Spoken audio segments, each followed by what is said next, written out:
everybody. I'm a bit later today. It's been a day of great joy. It was my daughter's birthday and we went out for a meal. We were blessed by good food, good company, and great joy. Joy to the World by Joohn. Today, the 6th day of our Advent meditation. Mary and the Annunciation. Many carols talk of Mary, one of which is the angel Gabriel from heaven came. The second verse goes like this. For know, a blessed mother thou shalt be, all generations laud and honour thee. Thy son shall be Emmanuel, by seers foretold, most highly favoured lady, Gloria. Actually, from the human side of things, it's with Mary that the story begins. In Luke chapter 1, Mary is told by the angel Gabriel that she is going to conceive and give birth to a son who will be called Jesus, who is going to be the long-hoped-for king and deliverer. If you know the story, you know that at this point, Mary raises the not inconsiderable objection that she is a virgin. Gabriel, however, responds that the conception will be through the Holy Spirit, and quite simply that the power of the Most High will overshadow you. To this, Mary answers, I am the Lord's servant. May your word to me be fulfilled. What we call the virgin birth, but technically is the virgin conception, is a miracle that is unique in the Bible. There are several cases where God allows infertile couples to miraculously have a child, but that is very different to this situation in which a woman conceives without the aid of a man.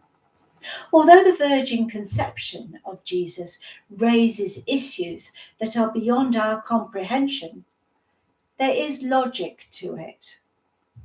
The first thing that should be said is that the virgin conception is necessary because the human race's big problem, our alienation from God, is so deep-rooted that we human beings cannot solve it ourselves.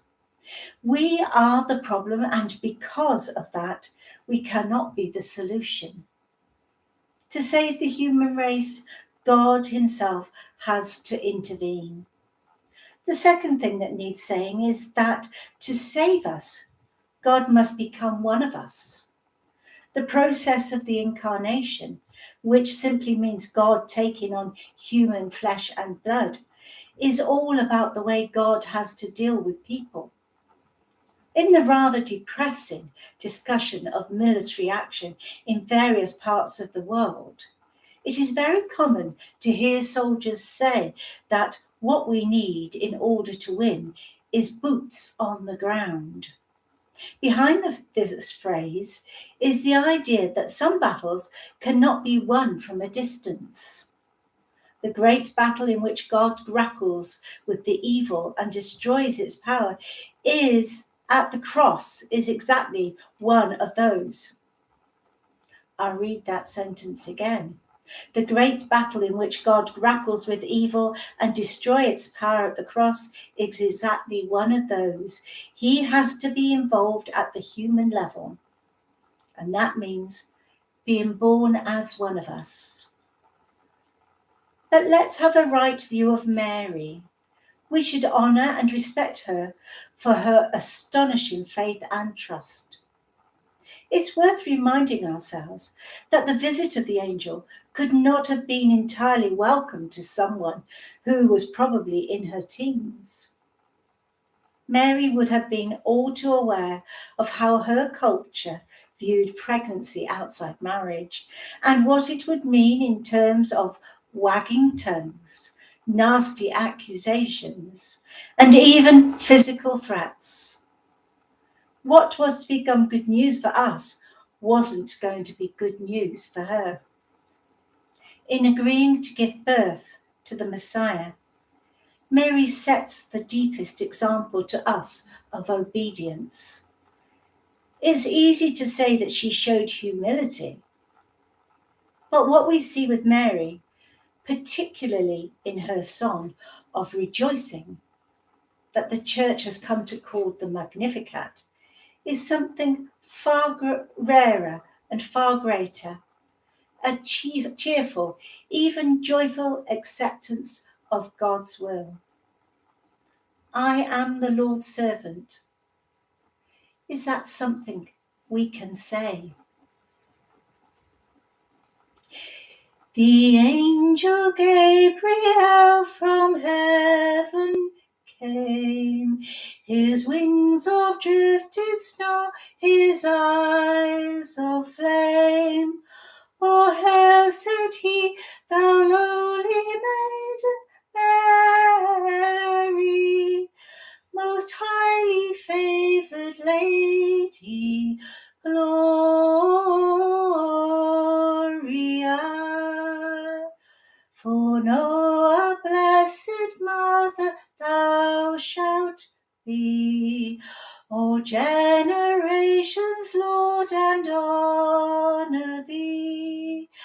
Thy son shall be Emmanuel, by seers foretold, most highly favoured lady, Gloria.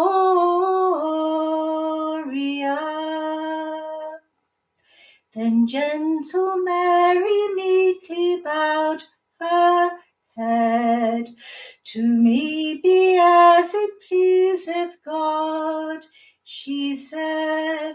My soul shall laud and magnify his holy name. Most highly favoured lady, Gloria.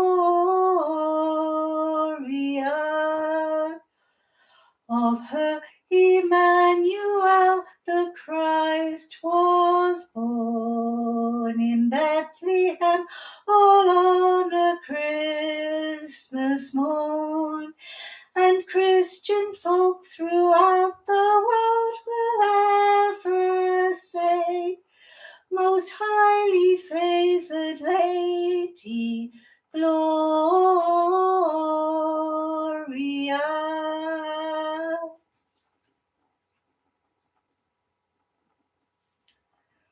Mary, someone it took me a long time to understand and then fully appreciate.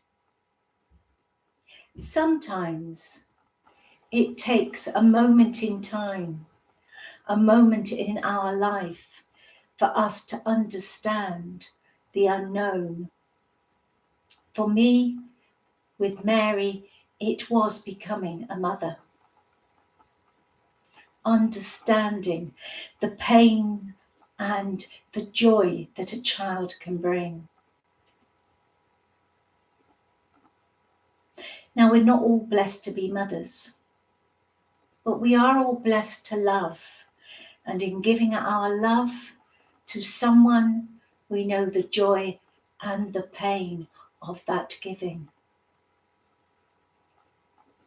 Perhaps you'd like to listen to that again, that piece about Mary, about her acceptance of God's charge to bear his son. Tomorrow, we will discuss the birth of Christ as an historical event. Do join me. For now, good night and God bless.